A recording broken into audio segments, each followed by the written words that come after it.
Assalomu alaykum hurmatli obunachilar. Bugun biz yana sigaret haqida gaplashamiz.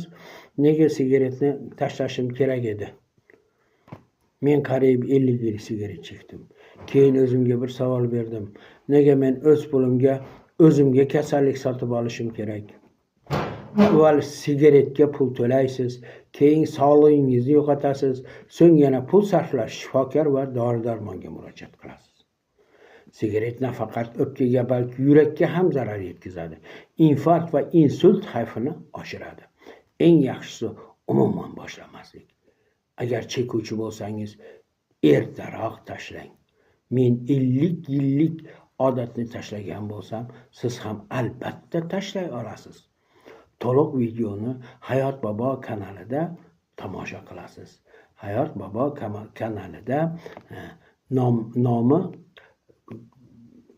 Nega sigaretni tashlash kerak degan nom bilan chiqadi. Ana shuni izlasangiz to'liq video chiqadi. Nega sigaretni tashlash kerak degan.